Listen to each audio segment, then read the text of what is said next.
세션 3 여섯 번째 강의 성찰에 대한 reflection. 이것도 뭐 무엇보다 중요한 교수학습 전략에 해당이 되죠. 근데 우리가 이제 성찰을 할 때 그냥 감상문 정도로 끝난다. 물론 이제 감상문 뭐 미술 교육이나 다른데 예술 교육에서 감상문은 또 다른 형식을 갖고 있긴 하지만 감상문 정도라든가 아니면은 뭐 만족도 조사 정도로 하고 끝나는 경우가 좀 있는데 사실은 이제 우리가 교육과정 구성 요소에 맞게 수업을 설계하고 그죠? 그다음에 학생들의 전인적인 성장을 추구하는 수업을 한다라고 하면 성찰이 반드시 포함되어 있어야 됩니다. 리플렉션 뭐 너무 당연한 얘기여서 그죠? 그래서 성찰에 대해 좀 알아볼 텐데 이것은 이제 이 성찰적 학습이라고 하는 건 당연히 메타인지를 강화시킨 학습이기도 하고요. 비판적 사고 역량을 동반한 학습이 되겠습니다. 그래서 이 기본적으로 리플렉션이라고 하는 건 본인의 경험에 대한 이제 분석적 접근이에요. 그 다음에 본인에 대한 이해가 있는 거죠. 어떤 뭐 학습법이 효과적이었던지 아니면 그 문제에 대해서 내가 어떤 감정적으로 어떤 경험을 했는지 뭐 이런 것들에 대해 종합적으로 판단하고 유사한 상황이 또 발생하면 나는 어떻게 할 건지에 대한 계획을 세우는 것을 우리가 성찰적 학습이라고 불러요. 그래서 학생들의 능동성 또는 자기 주도성을 향상시키는 방식으로 우리가 많이 쓰는 교수법이에요. 그다음에 당연히 지식을 그냥 수동적으로 받아들이는 게 아니라 무엇을 배웠는지, 어떻게 배웠는지, 어떤 전략이 효과적인지를 비판적으로 돌아볼 수 있는 기회를 갖는 거예요. 그러니까 만족도 조사는 그냥 만족을 했는지 안 했는지, 내가 얼마나 배웠는지, 얼마나 성장했는지는 별로 중요하지 않아요. 내가 기분이 좋았고, 많이 재밌었고, 그러면 만족도가 높은 거고요. 뭔가 많이 받으면 만족도가 높다라는 생각을 하는 거여서, 그건 사실은 교육적 접근은 아니고 그냥 행정적 접근인 거죠. 어떤 프로그램 후에 만족도 조사하잖아요. 아무튼 생각에 대한 생각이기 때문에 당연히 메타인지이고요. 개인의 성장을 돕습니다. 그럼 어떤 절차를 거쳐야 되냐?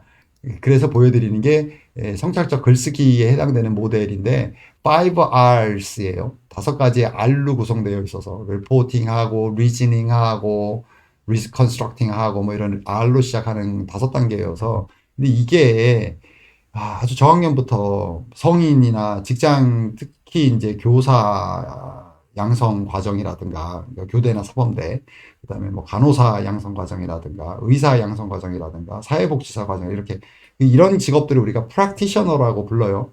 뭐라고 해석해야 될까요? 프랙티셔너 실행하는 사람? 실천가? 활동가? 모르겠습니다. 근데 하여튼 영어권에서는 프랙티셔너라고 부르고요. 이런 프랙티셔너 직업에 해당되는 경우는 이 성찰적 글쓰기를 합니다. 왜냐하면 현장 실습을 하는 경우이기 때문에 그래서 내가 도대체 현장에서 그러니까 인턴십을 할 때도 이 성찰적 글쓰기를 해요. 그래서 이렇게 이제 조절할 수가 있는데 다섯 단계로 구성되어 있긴 한데 다섯 단계가 되고 각 단계가 또 한 네 단계로 깊이가 나눠져 있어요. 1, 2, 3단계로. 이거는 이제 필요에 따라서 조율하시면 돼요.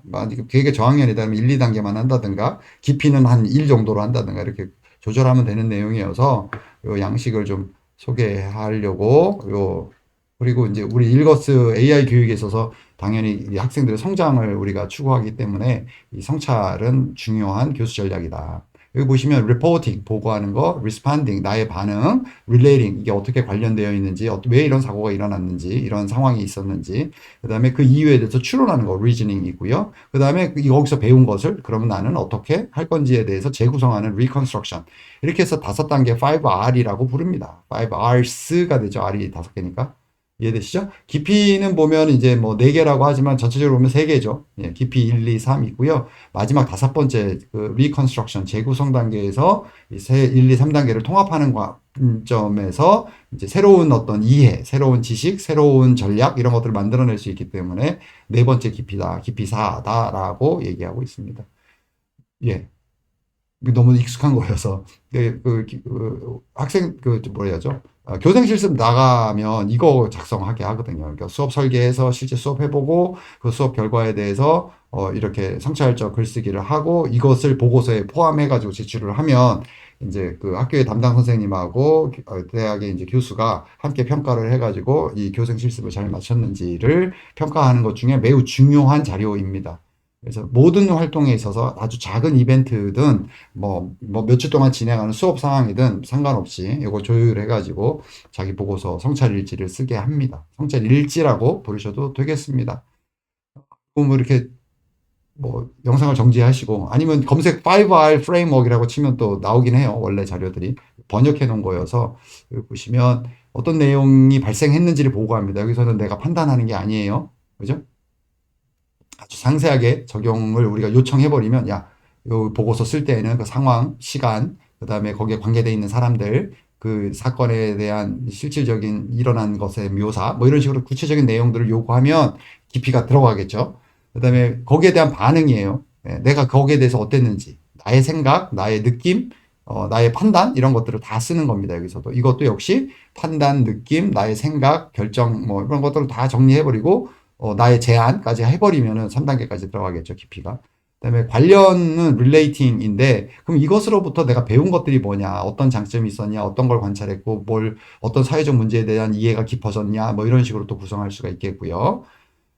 그다음에 추론하는 거는 그 향후 이런 실천을 위해서 어떤 중요성이 뭐겠느냐, 그다음에 어떤 질문을 내가 만들어낼 수 있겠느냐, 적어도 한 가지 이상의 사실에 대해서 좀 분석해 볼 수 있겠죠. 왜 이런 것들이 발생했는지 이런 것들을 하는 거죠. 그럼으로써 그 문제의 본질에 접근하는 겁니다. 그렇게 했을 때 다섯 번째 단계는 리컨스트럭션이 가능해집니다. 그러면 유사한 상황이 발생했을 때 나는 어떤 전략을 취할 것인지, 상대방이 어떻게 하기를 기대하는 건지, 어떠한 방법을 쓸 수 있는지 이런 식으로 발전시킬 수 있겠죠.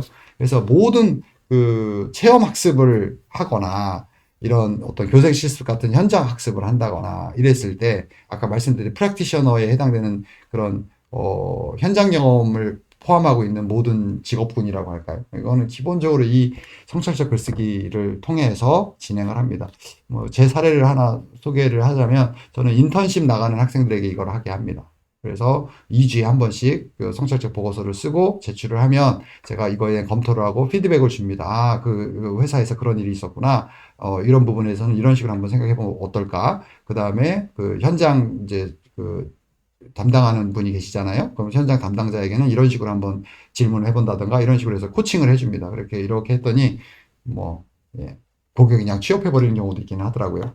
그래서 아주 전문적으로 아주 성찰을 하면서 그 본인의 주어진 직무를 정말 창의적으로 그다음에 굉장히 성실하게 수행할 수 있게 되더라고요. 예, 그래서 이 성찰적 글쓰기는 이렇게 이런 양식으로 되어 있으니 필요에 따라서 잘 재구성해서 활용하시기 바랍니다. 그다음에 성찰적 글쓰기를 적용하는 방식은 그렇게 아까 제가 설명드렸듯이 뭐 일주일 단위, 이주일 단위로 할 수도 있고요. 아니면은 특정한 기간 동안에 했던 현장 학습에 대한 결과 보고가 될 수도 있겠고요. 뭐 당일로 일어났던 어떤 체험 학습 후에도 가능하겠고요. 저널링은 뭐냐면 정기적으로 쓰는 거예요. 계속 일주일에 한 번씩 매일 써도 되고요.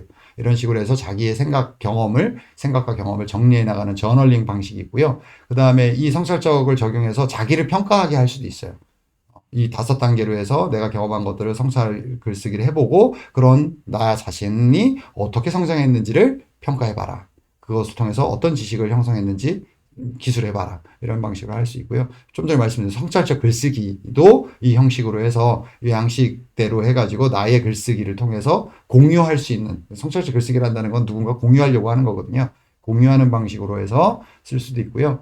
그 다음에 그 공유 중에서도 친구나 아니면 선생님과 함께 또는 내 짝과 함께 내가 결과에 대해서 발표하는 양식인 거죠. 그러면서 또 피드백을 얻고 그럼 또 다시 계획을 세울 수 있잖아요. 이런 방식에서 순환적 관계를 통해서 지속적인 성장을 스스로가 좀 모니터링하고 새로운 전략을 세우고 또 평가하고 이런 방식을 통해서 메타인지죠. 역시 메타인지 순환 관계 속에서 이 성찰일지를 한다면 어떤 과목에서 어떤 수업을 하든 물론 우리 학생들이 너무 많은 시간에 진짜 그 기존에 있는 지식을 습득하기 위한 시간을 보내고 있기 때문에 참 어렵습니다. 그죠? 그러나 일거스 AI를 하시겠다라고 하면 적어도 그런 것들이 일정 정도 보장이 되니 성찰적 글쓰기 또는 성찰 일지 작성 뭐 이런 방식 이 5R을 가지고 수업 설계에 좀 적용하시면 좋을 것 같습니다.